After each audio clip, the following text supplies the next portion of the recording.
get started with today's workshop. So, hello everybody, welcome to our fourth workshop.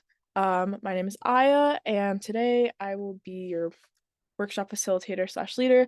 And we're going to be talking about college fit checks. So, I am a workshop leader here at Let's Get Ready, and I host monthly-ish workshops on college preparation.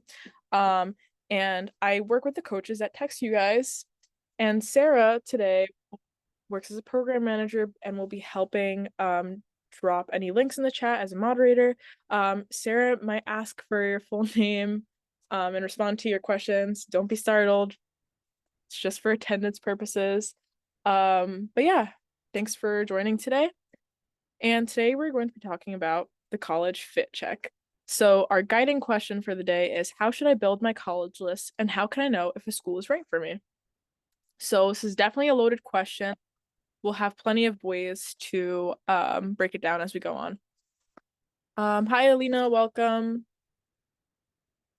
Welcome. We are just talking about today's workshop, which is the college fit check, and our guiding question that is, how should I build my college list and how can I know if a school is right for me? So let's get started. How we're going to answer our guiding question today is through a series of different topics. So we're going to be talking about fit and match, how our families can play a role into our college planning. Then we're going to our next section about building towards college success. So looking at schools that support and fit you, thriving in college, and then towards the end, Sarah will be giving a little presentation on ways that Let's Get Ready can support you to and through college. And the goal for today is to talk about how you can approach building a solid college list. And I want you guys to leave today's workshop thinking about what might be important for you guys when you're thinking about potential schools to apply to and where you'll be successful. So before we do that, I just want to do a little bit more of an introduction. My name is Aya. I am a student at the University of Rochester's dual degree Eastman School of Music program. So I'm majoring in guitar performance and political science on the pre-law track. I'm from Brooklyn, New York. I would say my favorite social part of college is being in a sorority. It's definitely expanded my professional and social network. And I would say that my favorite academic part of college is probably the U of R's open curriculum. So what this means is just that I don't ever have to take a class that I don't want to. Like, we don't have any required classes. So as a political science major at the U of R, I probably won't ever have to take like calculus or like earth science or something completely unrelated, which is, I can really appreciate that about my school. Okay. I also did want to let you guys know that there is a raffle of the day, and the way that you can be entered into this raffle is by chatting in a response or question, or unmuting and responding or asking a question while unmuted. So we always do raffles, and today you could win a $10 gift card. The winner will be announced after the workshop, and I believe you can use this gift card at like a bunch of different places. But it's a Tango gift card, and one of you guys will be winning it. So make sure to either chat in or unmute, and you'll have a shot at a $10 gift card. Okay, now our grand prize raffle. So the more workshops you attend, you'll get a point towards our grand prize raffle, where we're going to be giving away $100. So there's three prizes. It's a $25 gift card, $50 gift card, and a $100 gift card. So obviously we'll need your name to enter you into the raffle. So we'll need your first name. If you don't already have that on Zoom, either change your name to reflect it to your first and last name, or if the moderator messages you, give them your full name. But you guys should be fine. But yeah, make sure you are attending workshops because there's a shot at $100 and you're getting good knowledge. It's a win-win. Okay, so on to the first thing that we're going to be talking about today. The first thing that we'll be doing today is thinking about the concept of a good school. So what does it mean to go to a good school? The truth is, you define it. There isn't really a good answer to this. And I want you guys to take a couple of seconds to just reflect on what you think might be a good school. So take a minute or two to write down on your own what you think a good school is. You don't have to share it if you don't feel comfortable, but I would like for someone to share it. But yeah, first take 2 minutes to just think of how you would define a good school. And also, if you don't feel comfortable like sharing out loud, you can private message me. Okay, so I got two messages, one in the chat and a private message. So the private message was, a good school is a school that could set you up to get a job after graduation. That's really nice. I like that you're thinking ahead of time. Brianna said, a good school slash college is a place where you would feel comfortable and you would have classes that you're interested in. Yeah. So, as you guys might be able to tell already, there isn't really one definition of a good college. It's really all subjective. Sophia just said, a good school meets the interests and majors for the student. Yeah. So in the context of college applications, good is good for you. What might be good for someone, what might be good for someone else might not be the best thing for you, and vice versa. And that is completely okay. So there are many motivators that can go into deciding what a good school for you might look like. And here are just some internal and external motivators. A note in advance, some of these might interlap with each other, but there is still a general sense of individualness to each one of these. So one of the internal motivators could be following your passion. So do you want to go into science? Do you want to go into like a medical field? Do you want to go into arts even, or music? That could be something that is a passion you have and you want to pursue that as a career. Something else is gaining new experiences. So whether that's professional experiences, social experiences, academic experiences like doing research, that can also be something that drives people to want to go to college and to consider somewhere a good college. Another thing that you will see in both internal and external motivators is higher earning potential. So if making a lot of money when you grow up is something that you would really want for yourself, sometimes that could act as a good motivator for getting through college. Additionally, we have being a role model for others. So if you are in a situation where you have siblings or you're a mentor at your school and you want to do good, get into a good school to act as a role model for other people, that could definitely be a driving factor. Next, we'll move on to some external motivators. So external motivators could be your friends and family's desires for you. So that could look like them having like a say in where you go to school, or encouraging you to look at certain programs, or saying like, I want you to be a doctor, I want you to be a lawyer, I want you to make this X, Y, and Z amounts of money. Another thing to look at is school prestige. That could be a motivator. I do want to take a moment and note that while the reputation of a school can be important to some people, it definitely should not solely determine your interest in a school. And we'll get into that a little bit more, but I just wanted to throw it out there. Don't ever drive yourself crazy over a school's prestige. We'll talk more about that later. But like I said before, higher earning potential is in both internal and external motivators. Like sometimes we are the ones that want to make a lot of money for ourselves. However, there are other situations where our friends and family or other mentors play a role into wanting us to make more money when we get older. And then also there are social expectations, like this could look like a bunch of different things. Same for a lot of these things, but the way that I interpret it is similar to like your family's expectations, like people expecting you to go to this college to pursue this, and just a lot of pressure. Okay, so these are internal and external goals. Might come as a surprise, but the internal ones definitely work way more in keeping you motivated because they're the ones that you feel the most drawn to as a person. And so keep in mind that while both of these can be good for you, your internal motivators definitely do have more of a greater impact on your long-term success. So just pay extra attention to those things.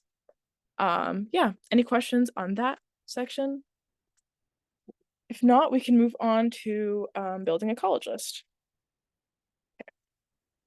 Sorry.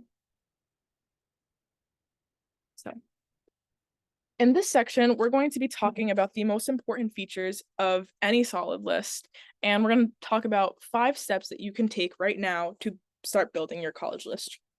So I do want to give a little disclaimer. We're going to be doing a lot of reflecting in this section, and throughout this whole process, really.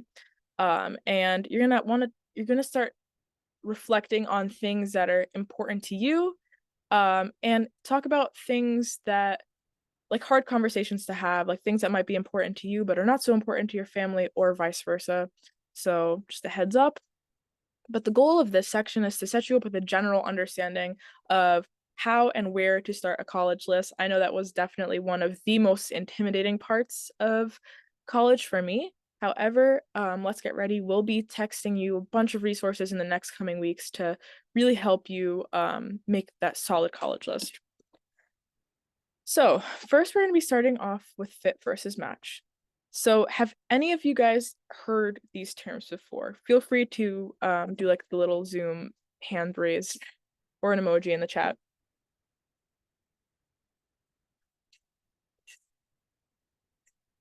See a hand raised.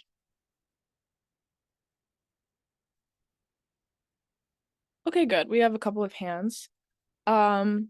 So we're looking at fit and match in a college context. So a fit school is mostly has to do with the type of school you are looking for. What do you want your college life to look like?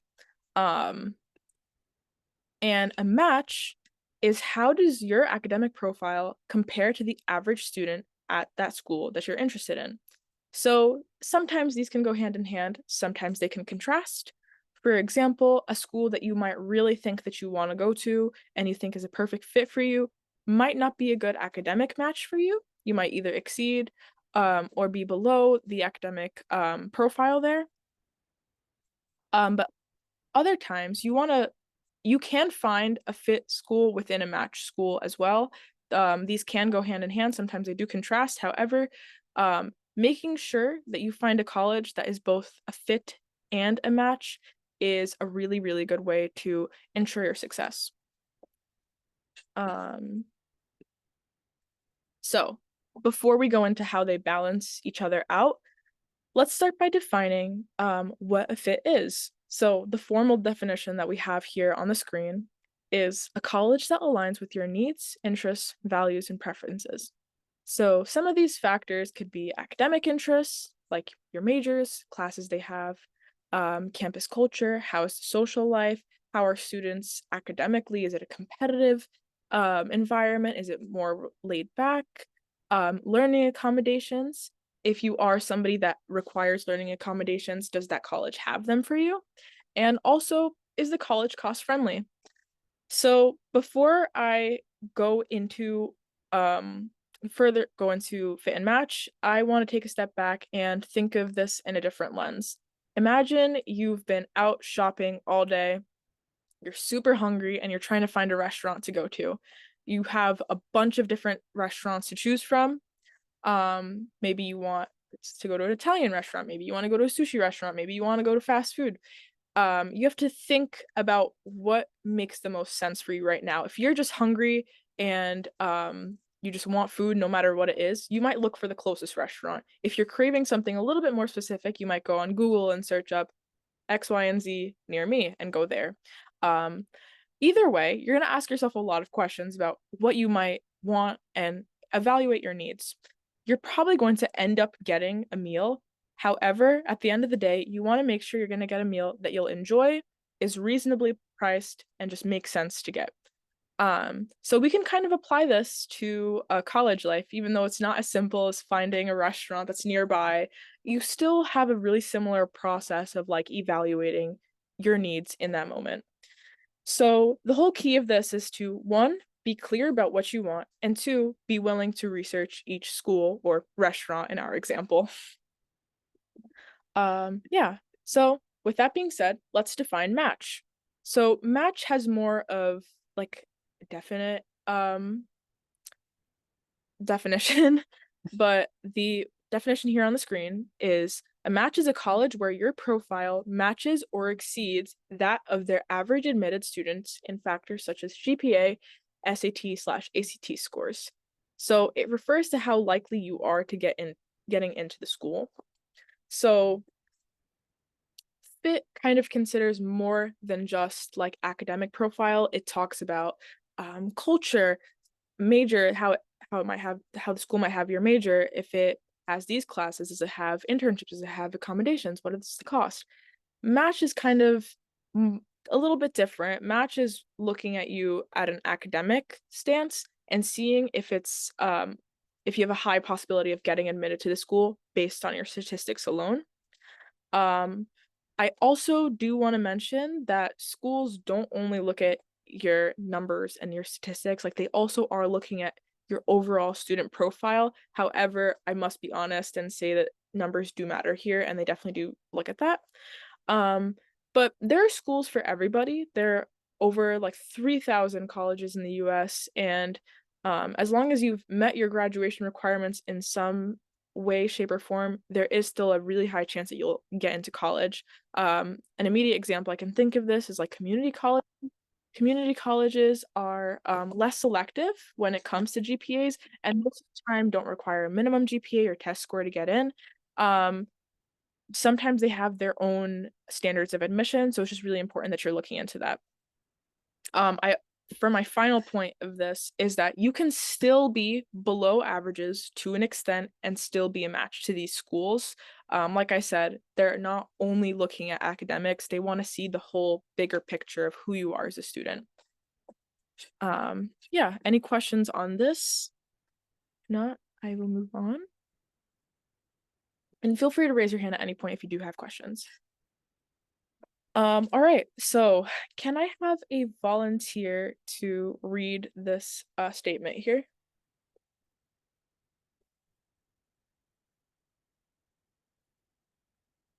Academic match supports you in getting accepted into college. FIT supports you in graduating. Yeah, thank you, Sophia. So like we just said, academic match is what gets you into college. It's like your ticket in. It's kind of like your foot in the door. And match, here's where the balance comes in. Fit, not match. Fit is what helps you really succeed and thrive in college. It's what's going to help you graduate. So I know I've made it seem like they can kind of counteract each other, but sometimes when they work perfectly, it's a perfect balance and it'll definitely help you long term. So let's do a little bit more of a deep dive into what fit is, and let's start thinking about some of the things that matter for each one of us. So we will be having a fun little activity. This one's going to be interactive. So we have done some research on some schools using this website called Niche. Niche is a really helpful source for finding schools and getting a look at what each school has to offer. And the way that we use it today is to get a like a vibe of the schools. So sometimes students will go on and like basically review how they feel at their school. Um, and so this is something super helpful. And so here's where the interactive part comes in for you guys. I'm going to show you guys a school. Here's an example, and you guys can do the thumbs up emote or the thumbs down or the one with like this. And you're going to decide if, based on these words, you think that this school is a good fit for you. So here's our trial run. Northeastern University. Northeastern University is considered, this is self-reported by students, ambitious, busy, and involved. So if you think this is for you, type in the chat, thumbs up. If you don't, thumbs down if you're in the middle there. Yeah, we'll have a couple of these, so feel free to do this one first. Okay, seeing some thumbs up. Yeah. I overall think that Northeastern would be a decent fit for me. I definitely like being in an ambitious environment. I think it can definitely help me. It can help motivate me being around a bunch of other ambitious people to to a certain extent. Let's look at more. So Baruch. Baruch College is described as business-oriented, diverse, and fast-paced. I think me personally, I might be on like the thumbs down section for Baruch just because I don't really like a fast-paced environment. Could definitely be good in its own ways, but for me personally, it's just not my favorite thing. Um, Remember, guys, refer back to our earlier slides. What's good for me might not be good for you, and vice versa. Good is very, very subjective. Okay, SUNY New Paltz. There's a lot of different people. Hippie, individual. I could get along with this one. Definitely like a good range of people.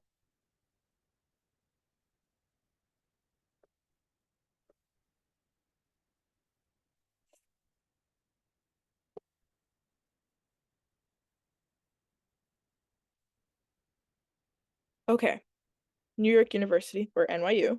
Driven, independent, and goal-oriented. I definitely think I would have really liked NYU if I attended there. It's a really good school, good, but definitely aligns with my personal values. Howard University. Work hard, play hard. Very fun, but goal-oriented. Another thing that I like being around like-minded people with goals, so this one would definitely be an up for you. And then here is our last one before our next activity, Temple University. It's considered diverse. There's no typical student, and everybody is their own person. I always love diversity within people. I think it can help you learn about not only yourself, but the people that you're interacting with on a day-to-day basis. So yeah, good job, guys. Okay, so a little bit of a debrief on this section right before I move on. You're gonna notice that some people had thumbs up on certain questions, others had thumbs down. That's perfectly okay. Um, what might be good for you isn't. I know I'm gonna keep repeating myself here, but definitely want to emphasize and stress that what is good for you might not be good for another person. But yeah, thanks for participating. So here is our next activity. We're gonna be annotating. How fun. So if you are on a computer, you are going to see this annotation icon at the bottom left of your screen, or it might be on like the little taskbar thing or under the three dots for more options as annotate. So you're gonna find that. You're gonna select the stamp option from the options bar, and then you're gonna either use the arrow, the heart, or the star stamp to add a symbol.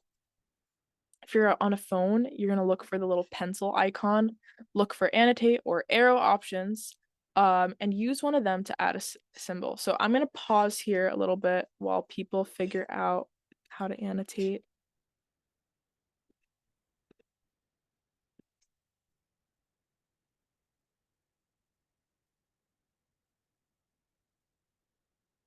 Okay, seems like we've got the hang of it.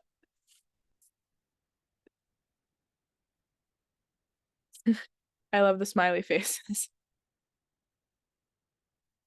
Okay. Oh my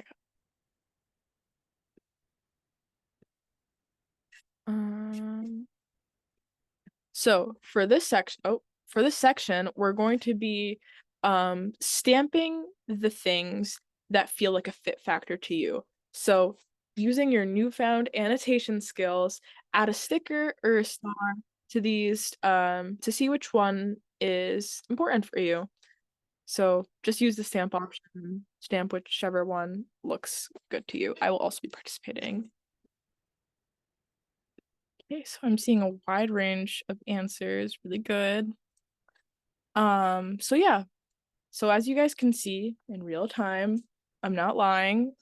Different people have different things that they like and they find as a fit factor for them. I noticed that a lot of people mentioned that good financial aid is something important. And it is great that you mentioned that because we are going to be moving on and looking at schools that are a financial fit.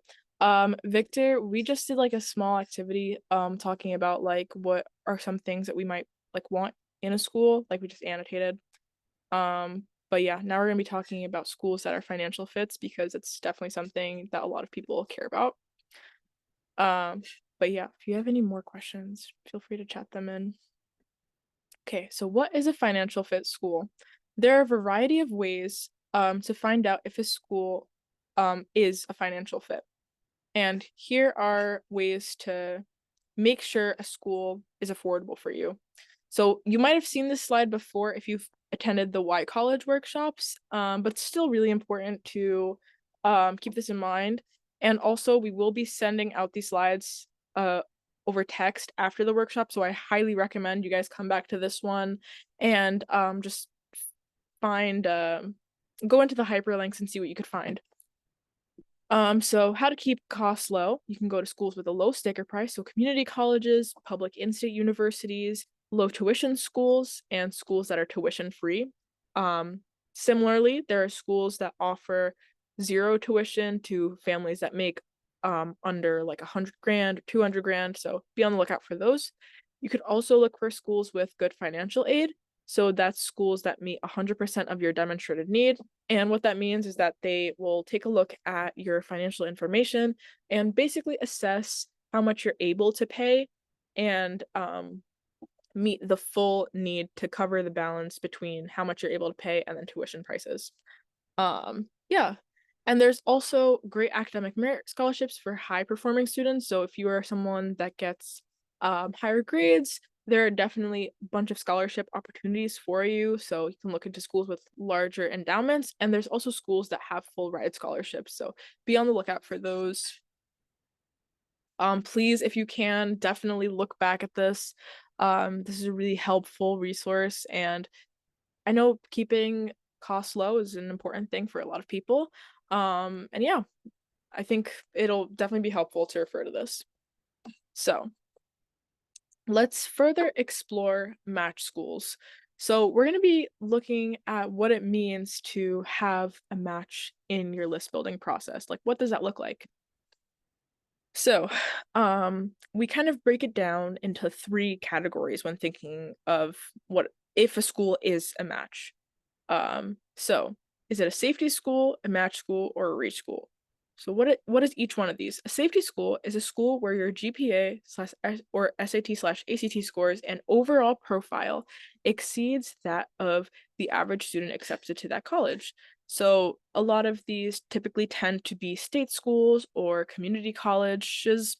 Um, Most of the time, you only want to apply to one or two of these. However, they are super important to apply to in case all else goes wrong in your college applications, which, while it is unlikely, the college application process is unpredictable and you never know where you might get in and where you won't get in.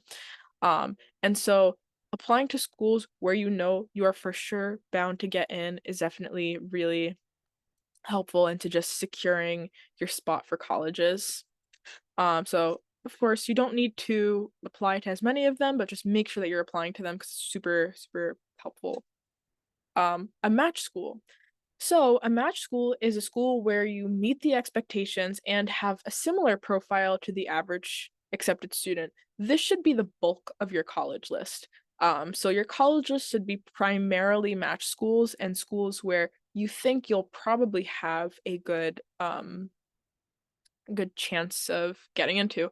Kind of think of it like a Goldilocks school. You're in the perfect zone for that to get into that school. Not too hot, not too cold, just perfect. So those are your match schools. Like I said, bulk of your application. Also, reach schools. So, a reach school is a school where you don't quite meet the expectations or have test scores or a GPA that is of the average student. You might be a little bit below that. These should not take up the majority of your list. You should have one to two of these.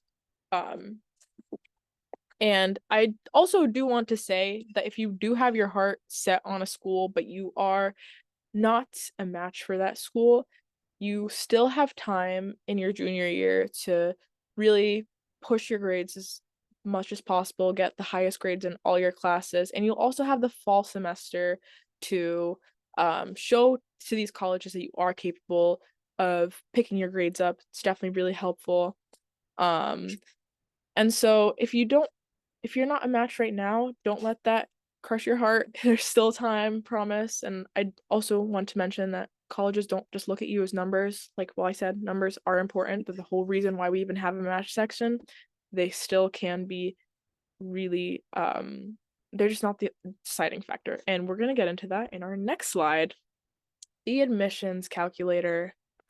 Where do you find the requirements for that said school so that you can compare and contrast? Normally, if you search up the school you're interested in and demographics, you'll be able to see it. Also, this thing that's on the screen right now is an admissions calculator, and I'm not sure which website this one's on. I think it's on Niche.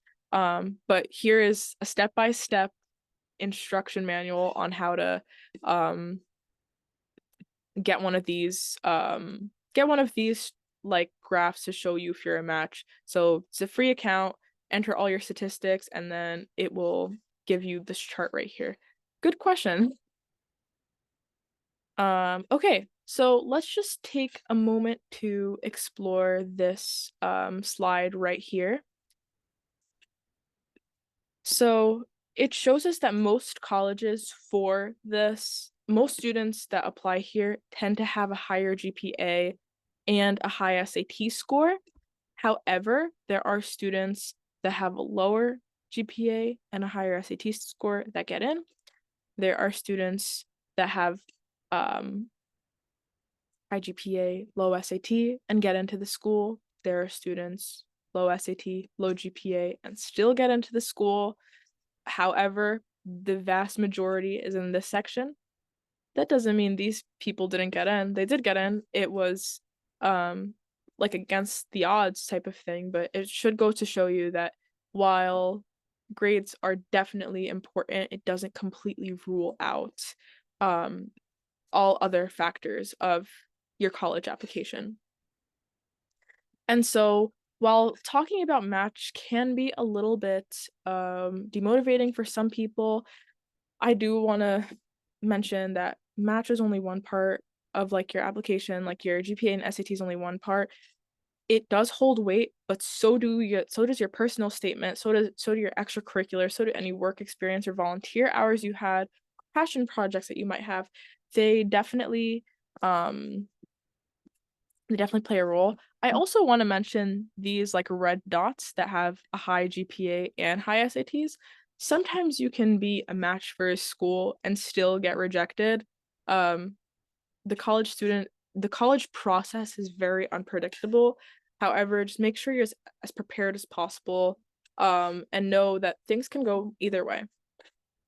But yeah, use the niche admissions calculator. It can be really helpful. All right. So now let's look into fit, match, and your college list. So we've explored both what a fit and match is. Oh my God.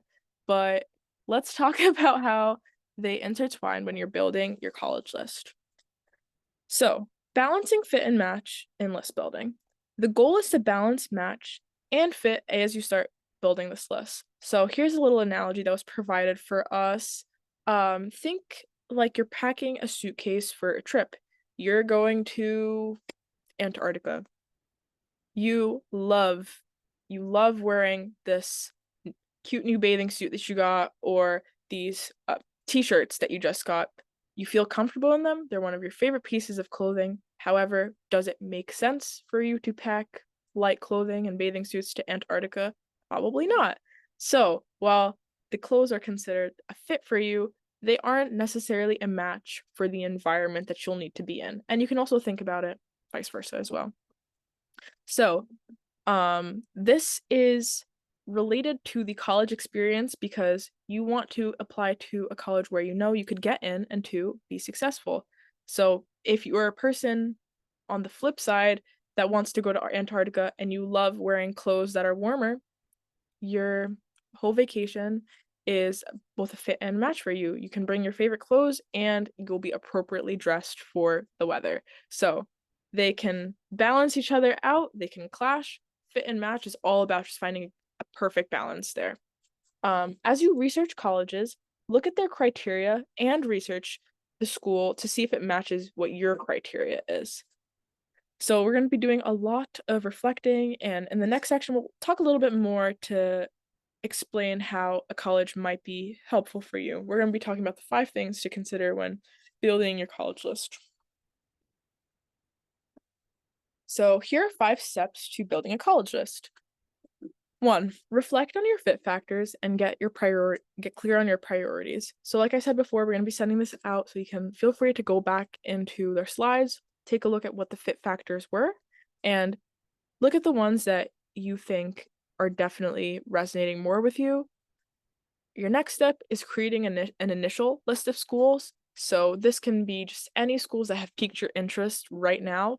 Put them on there. It doesn't have to be your official college list. However, it is good to just have that list there. Make sure you have safety, match, and reach schools on this list that you just made. So maybe don't make a list just filled of like Ivy League schools. It's great to reach for Ivy Leagues, but don't put all your eggs in one basket. Um, Additionally, you want to research each one of the schools and drop schools as needed. So, when you're doing research on a school and you find out that the school is in a really cold city and you don't want to be cold half of the year, maybe it's not the best place for you to be. Or if you're doing research on the school and you find out that the school does not have your intended major, you're either going to have to make a sacrifice of switching to another major, or you might have to remove that school. So your colleges is definitely going to change a lot. You just got to be okay with that. And then 5, before finalizing your list, reconfirm that you have a good number of safety, match, and reach schools. Like we said before, um, if you plan on applying to more colleges, obviously you can apply to a little bit more than just 1 to 2. However, it should still be that ratio of having more match schools no matter what, and then making sure you also have your reach school. So just make sure you have safety, match, and reach schools while keeping the bulk of it within match.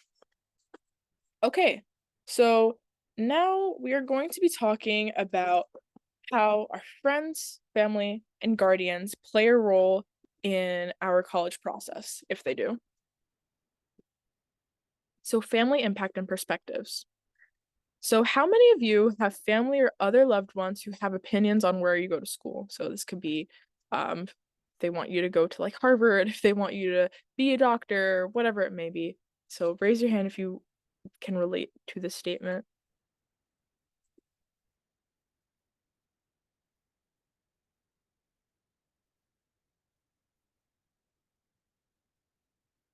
Okay, I see some hands up. So, while family can definitely be a rich source of motivation for some people, um, it some others might not feel that same motivation and inspiration that they might get.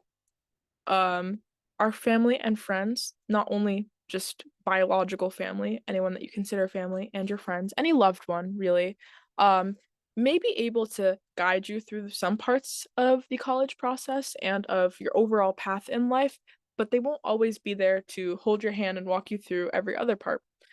So definitely keep that in mind. Each one of our relationships with our families is unique. Some of us might be coming from a family who's had people go to college before. Others might be coming from a family where you'll be the first in your family to attend college. And no matter where you fit in the spectrum, just know that you will have a support system no matter where you go. And when it comes to what college we attend or career we pursue, our families and or loved ones may or may not have opinions. And we're going to talk a little bit more about how to deal with this. Um, can I have a volunteer to read this aloud? Also, reminder, if you unmute, you can get entered into the raffle and win $10. Victor, yeah. Being true to ourselves. What's most important is that we are true to ourselves. For some of us, that may mean drawing upon family motivations or loved ones' desires. For others, it may mean choosing to pursue a path that is different than what our family or others may want us to do. All right. Thank you so much for reading that. So while our families can definitely be super helpful, at the end of the day, you're gonna be the one getting the degree, you're gonna be the one going to your classes, and you should always follow a path that makes sense for you. Like I said, might not align with your families, however, it's your path, it's the one that works for you. And being true to yourself is not always an easy thing to do, but we have some additional information to help you guys navigate through harder conversations that you might be having, differences of opinions with your family. So, when there are differences of opinions, here's what you could do. It is important to balance listening to ourselves and the perspective of others. So, you want to listen to the people that care about you to some extent, but you also want to make sure that you're being true to yourself. So, here are ways you can do this. You can hear others out, listen and empathize with them. Ask your friends and families, your loved ones, why they might want this specific career path for you. Why might they want you to apply to X, Y, and Z school or pursue X, Y, and Z major? Um, then after that, this doesn't have to be in order, by the way, but you can also share the why behind your perspective. Share why you might want to go to this college, why you might want to pursue this major instead of the major that they would like you to pursue. Um, and also, if you still can't get an understanding out of them, make sure that they know at least that getting a college degree, no matter what it's in, will increase your earnings regardless of your major. Sometimes employers will just care that you are a college graduate. Um, so no matter what, if you get a college degree, you're more likely to earn more money in your overall working career in life. Hold on to your top fit factors even when others don't understand them. For me, it was really important to go to a school that had a good music program, even though I don't want to be a performing musician full time. It was still super important to me. And my parents, I come from an immigrant household, and going to art school was like a crazier thing. And so it was a little bit harder to explain to them why it's such important to me. However, when I explained to them that I want to have a music background because I want to go into entertainment law, which deals with the music industry, they were a little bit more understanding eventually over time. And I had to have hard conversations with them. However, it helped me stay true to myself. So remember that no matter where you go, success is all about taking advantage of the opportunities available to you there. So with that being said, if you ever have to have one of these hard conversations and you're not sure how to navigate that, your coaches and myself are here to help prepare you for those conversations. You can definitely reach out if you ever want to talk about something or talk about a general guideline for how you might want to navigate these difficult conversations. So yeah, we're going to be taking a break now. Um, Also, quick note before we go, if our moderator has reached out to you to ask for your name, it's just for attendance purposes, so you're eligible for both raffle prizes. So please get back to them if you haven't already. Thank you. Enjoy your 5-minute break. We are going to be talking about building towards our college success. So in the last section, we spoke about how fit supports you in graduating. And we're going to talk about why it might help you. And we're going to just start to think about how we might prevent common challenges that students may face while in college. So Sarah is going to create a poll, and you guys can vote on whether or not you agree with the following statement. So, opinion. Schools should be responsible for providing not only academic support, but also social, emotional, and physical support. So, do you guys agree or disagree with the statement? So, most people said that they agree with this statement, and I definitely agree with it as well. I would say that, like, it is important to do good academically and have support for that. It's also really, really important to be in an environment where you know you're going to be able to thrive socially, emotionally, and physically. And so, finding a college that's going to support you in all of these aspects will definitely increase your chances of being happier in college and just doing good and getting closer to graduating. So, even though they should objectively support all of these things, they don't always do. And so we're going to be talking about just how to navigate through common challenges and how our colleges might support us through it, and what to look for in a college if you are somebody that wants all types of support as well. So, navigating past common challenges. Did you guys know that 25 to 30% of students who enroll in college don't graduate? It's a 1 in 4 statistic. Super, super scary. Um, it is a very big issue that people don't end up completing college. However, a lot of the times it is preventable stuff that people choose not to. For the most part, it can be preventable to a certain extent.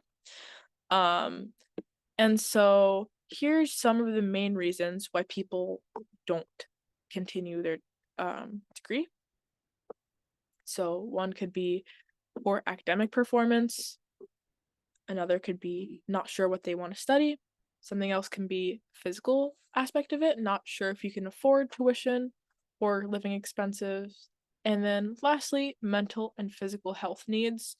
So definitely is really important to have a support system to kind of get around all of these very common issues that you'll find in college. I found a lot of people relating to at least one of these. Can definitely be really overwhelming. However, all of these are preventable and you don't necessarily have to think of them as barriers. Um, and me, your future Let's Get Ready coaches will be there to help you navigate through these challenges.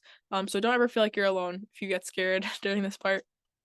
So how can we plan now for success? So once in college, you'll have the ability to navigate past issues if they arise. So here's a reflection question. What is one thing that you do know that has helped you academically? So you could chat in your responses, unmute, or private message me some of the things that you do know that you do now that help you succeed academically. So that could be having a Google Calendar or doing your assignments in advance, whatever it might be. Feel free to share that in the chat or private message me. Someone just messaged me saying talking to my teachers outside of class is a way that I have done good at school. Okay, yeah, I could agree with that and definitely do that in college. Talk to my teachers as much as possible outside of class.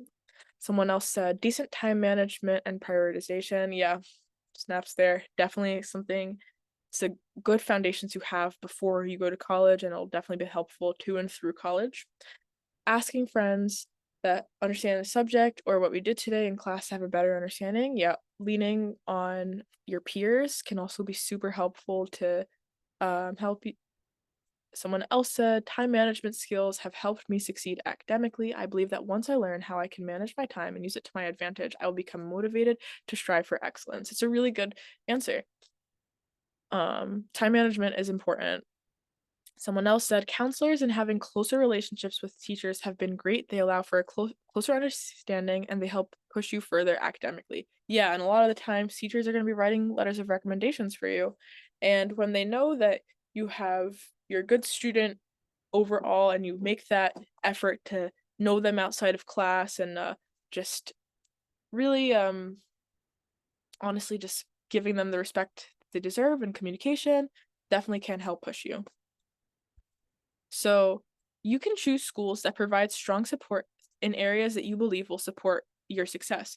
So for all of these things that you guys just listed, when you build your school and your college list, make sure that these schools can help your goals thrive. And most of the time they will. But sometimes they might even have unique unique opportunities that will help you thrive further that can align with your goals. And I'll talk about that a little later on. But yeah, how might you approach learning about these schools that can help us? So know yourself. What do you need? So that reflecting that you guys just did on what helps you, keep doing that while looking for schools. It's gonna be like your almost like your grocery list. Empower yourself. Remember, you're the person in charge. Um, You get to choose what's on your college essay. You're the one that is responsible for all your extracurriculars. You're honestly the boss in the situation. You're the master of your own fate, as I like to say. But yeah, remember, you got it. Persistently research. So find out what you need to know about the school. What are students saying about it? What are staff members saying about it? What is the academic world saying about it? You can do this by going on social media, looking at like day in a life videos.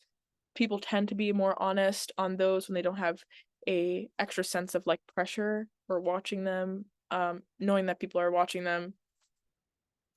So, for example, going on a school's admissions blog could be great. However, if you want something a little bit more unbiased, do research outside of just like those designated resources that are there. Definitely look at admissions websites, but don't limit yourself. Research everything that there is to know. Um, Also, be an advocate for yourself. Ask the hard questions, not only to yourself, but to other people. It'll help you become more honest and will help make sure that you are not a part of the statistics of people that don't end up completing college. And hand in hand with all of these is listening to yourself. Your opinions matter the most at the end of the day. You're going to be the one in school getting your degree. You're going to be the one going to school. Um, so making sure that you're doing that is just really important. Sarah said day in the life videos are great. It's a real life experience that can add to your perspective on certain careers. Like being a doctor isn't like those in Grey's Anatomy. Definitely not. Definitely not. The U of R has a med school, and I know some people in med school currently, and um, I don't think any of them are like pursuing like 10 different romantic relationships inside the hospital. So Victor said, "What if you do college and realize that it's not right for you? Is it fine to leave then?" Honestly, if I would say it depends. If you're almost at the finish line and it doesn't cost too much to complete college, I would say go for it. If you're like less than halfway through it, you might be dealing with some transition difficulties, but if you're in like your second semester of sophomore year and you're still thinking to yourself, "Hey, this isn't just transition issues. I don't think college is right for me," then I think it's fair to leave it. And honestly, that's a part of listening to yourself, and knowing yourself is knowing that it might not be right for you. So thanks for mentioning that. Okay, in the next few slides, we're going to be talking about some ways that support a school provides can constitute a good fit for you and how it can ensure your success. So a lot more reflecting, and a lot of these can help you making a list. So academic support. Schools offer different ways of academically supporting their students. Here are things to look for from a school. So there's free academic tutoring, small class sizes, strong relationships with professors, unique learning opportunities, and accommodations for different learning styles. So here are just some of the ways that a school might be able to support students. I definitely utilized a lot of these. Literally every single one of them I have utilized. Um, and just making sure that I had an important a solid academic support system helped me keep my grades up while I was in college. For me specifically, I am somebody with a learning disability, and I'm also, um, I can be like a visual learner and a hands-on learner at some points. So I needed a school that could not only help get me my extra time on my exams that I need, but also a school that gives me hands-on learning opportunities and that fosters my professional and academic growth. Um, so these are all important things to consider. Not all schools might offer free tutoring or smaller class sizes, but make sure you're looking into it if it is something that's important to you. All of this information is public and online, and you will probably more than likely be able to find it. So you might want a college to support you in preparing for your future. So colleges and universities can offer a number of resources to help you explore and develop your post-graduation plans. And I know some of you guys were thinking about that. But here's just some of the ways that they can help prepare you for what your life is after college. So colleges and universities can offer a number of resources to help you explore post-grad plans. So academic advisors can act as a light to help you find resources that will be catered to finding a job in your field, whatever it may be. They could help you. Career centers also go hand in hand with academic advisors. Career centers might be able to directly connect you with employers or alumni that are in that career field. Also, many schools host career fairs where they have professionals coming in and talking to students, potentially recruiting interns. So yeah, making sure you're looking at a school with a career center can be helpful if professional development is important. Going to a school that offers paid internships or research positions, emphasis on paid internships sometimes. I'm doing an unpaid internship at the city council right now, and it's definitely something to look into in terms of motivation. I think for me to keep being motivated in like a um certain field is knowing that there's some sort of incentive out of it as well. Like there's I'm also getting something out of it. So I know some schools offer like to pay their students when their internships are unpaid, so that can definitely be a source of motivation for some. Um, and also research positions. If you're going into a field that's like STEM heavy or that does a lot of research, going to a school that has research positions is definitely going to be really helpful in securing your position in like a lab or just other research when you graduate. Also, going to school with like a co-op or other hands-on learning programs. This basically just means a school that allows you to work and learn at the same time. And also schools that have a work study program. So if you're somebody that might have work study included in your financial aid where you have to work to help contribute to your tuition, making sure a school offers that can be really helpful so you don't have to go out of your way into the local community to find a job. That might not be the most convenient thing. But yeah, also looking for a school with a health support system. So here's what that might look like. Could look like a school that has free gym access or workout classes for you to take, free or low cost unlimited mental health support. So do you have access to a mental health counselor at any point that you need one? Doctors and mental health professionals or varied identities. So are the doctors that you're seeing, do they resonate with you? Are they people that look like you? Do they know how to treat you?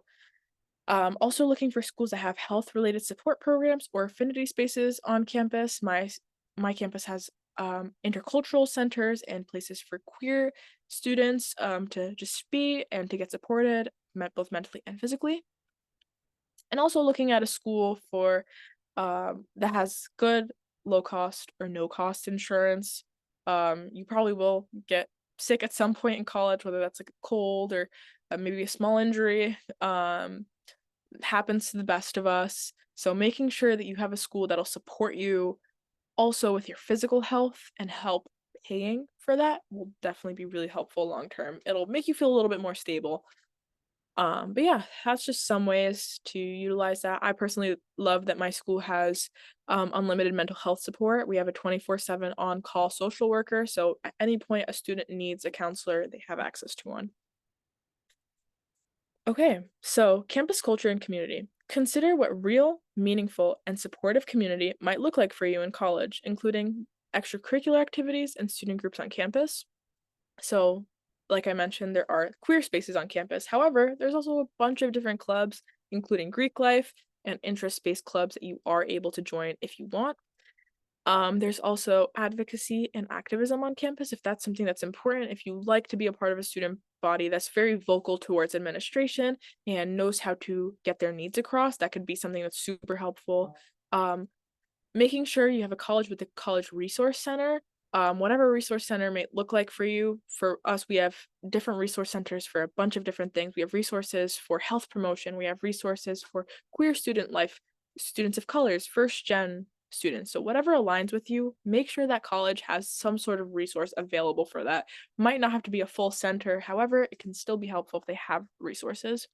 Um, if you are someone that is religious, making sure a college has religious life can also be something that can help you feel a little bit more grounded in college.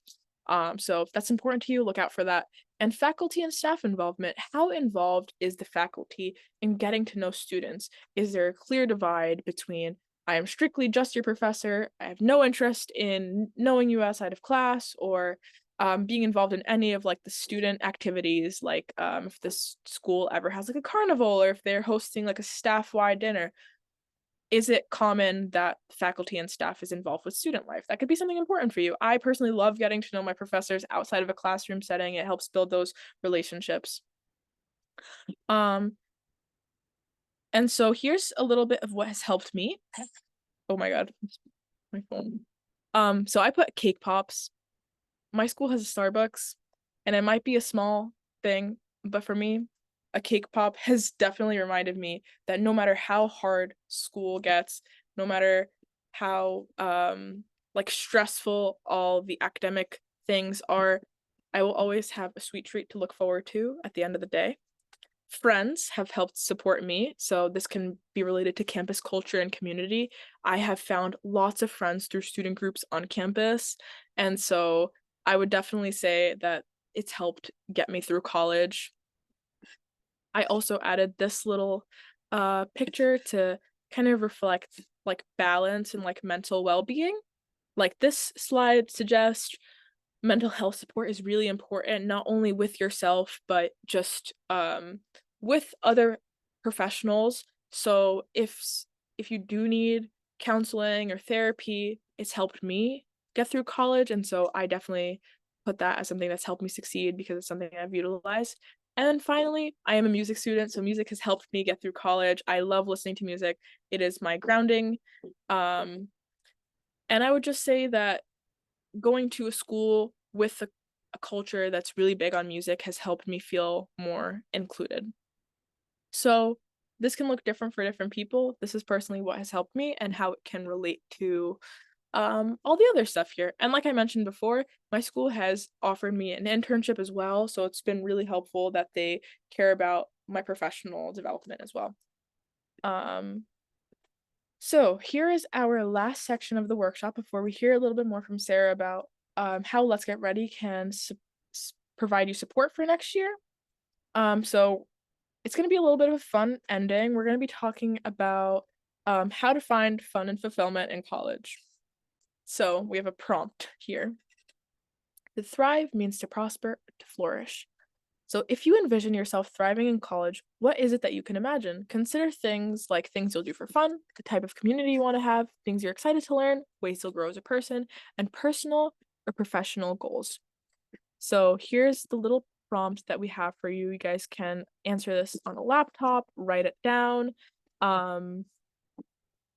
go on your notes app, get a pen and paper. You don't have to share it. If you want to, you can, but you probably won't have to share this one.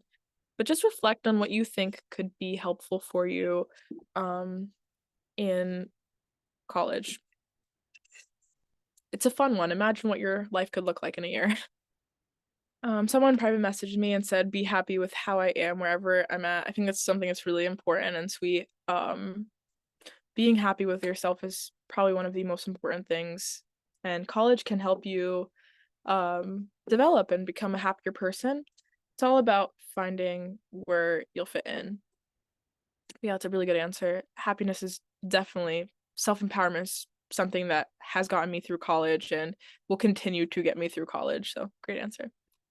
Okay, so you don't have to share your answer, but thank you guys for all participating in that. So today we talked all about what building a school list looks for and how we might be able to decide what colleges are right for you. Next year, we're going to be deeper into this process, and you'll have to make a final decision as to where you want to go once you get your acceptance letters.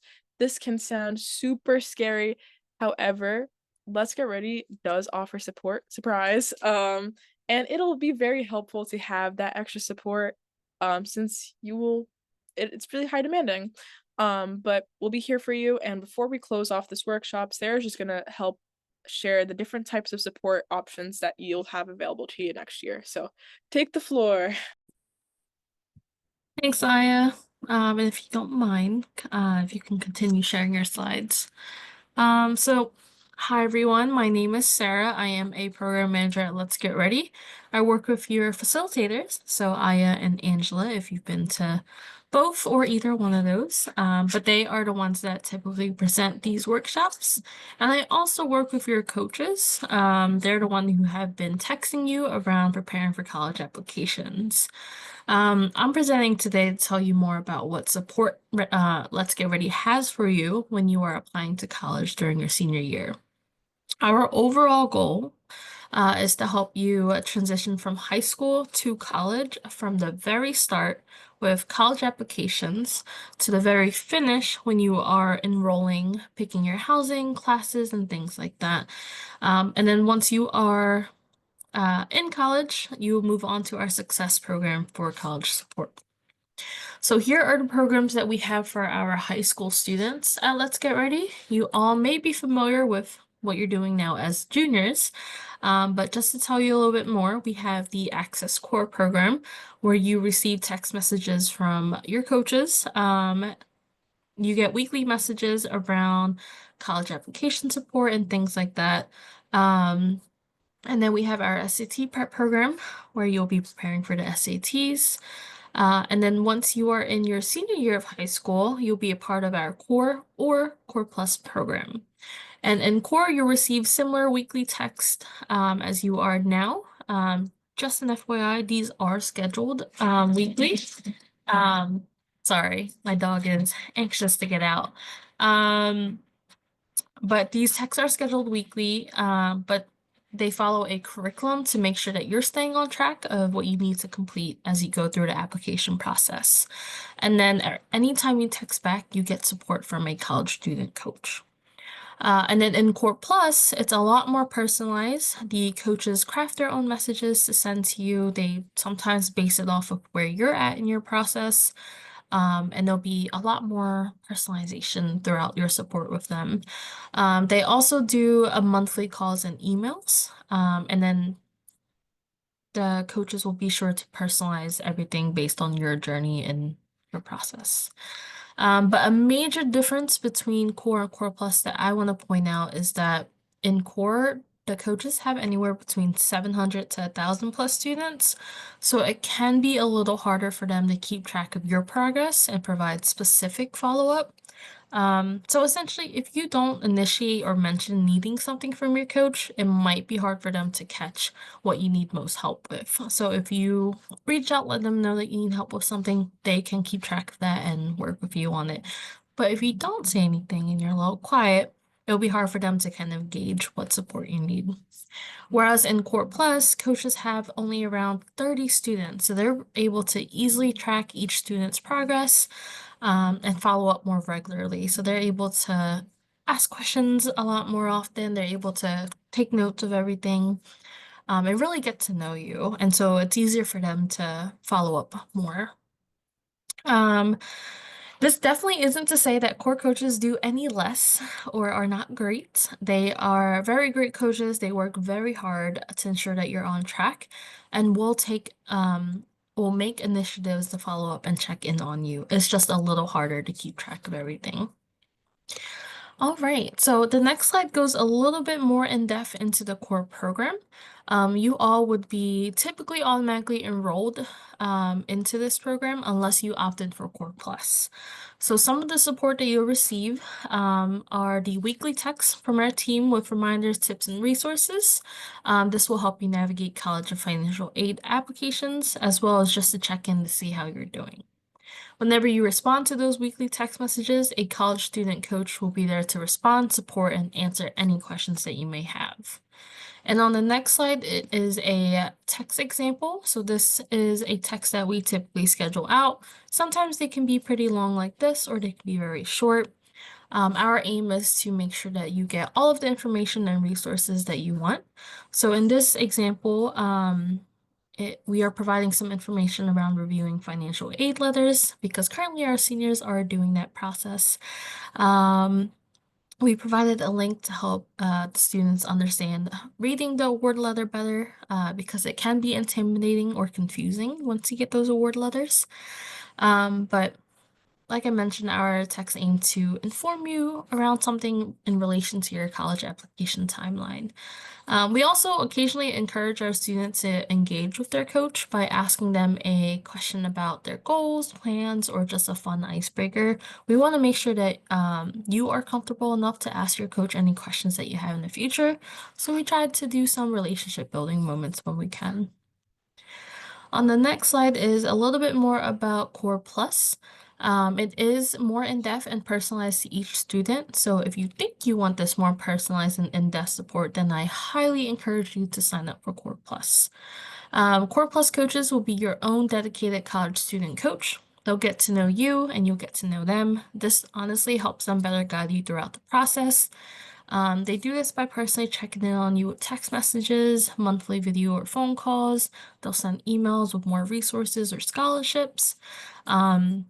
And they'll also just keep tabs on anything that you've mentioned, like any upcoming events, competition, or goals, and then they'll follow up with you throughout the year.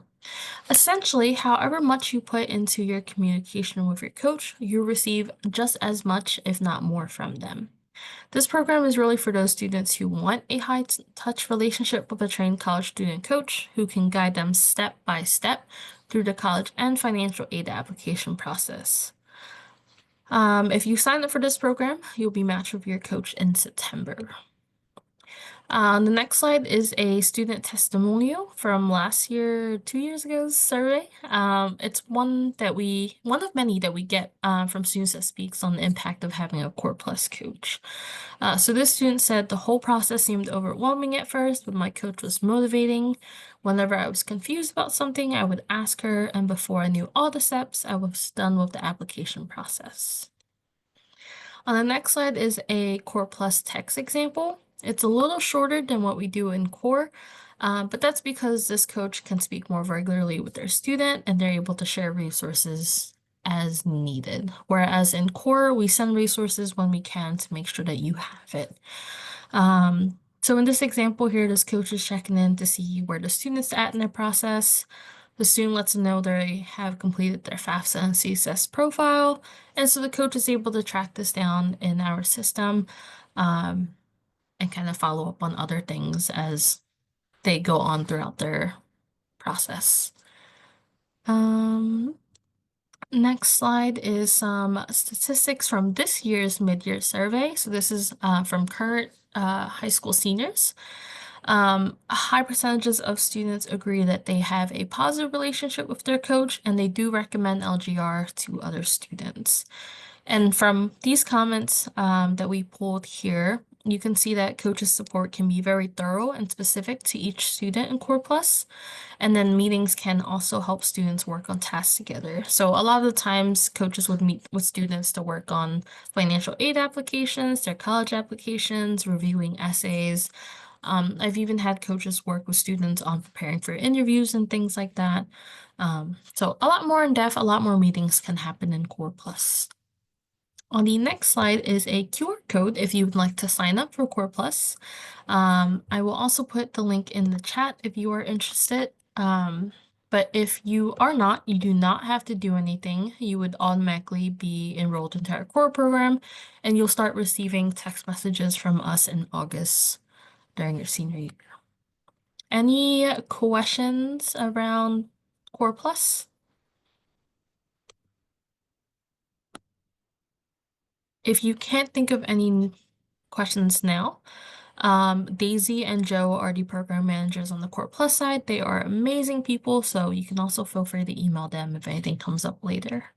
Yes, and like Aya mentioned, you will get support either way. It's just, do you want more ways to communicate with your coach, like through call or chat, or you want more low-key support?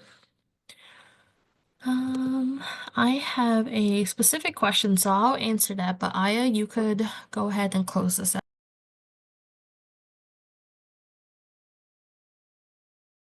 Technical difficulties.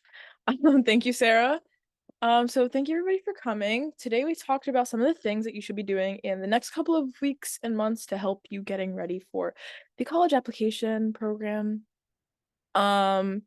So I want you guys to just do your best to reflect on everything that you learned about today. Take a look at fit and match, look at the niche admissions calculator, do everything that we just did today to really help start getting you prepared for college. It is going to decrease your stress a lot more when you feel like you have a good foundation for what the schools you want to apply to.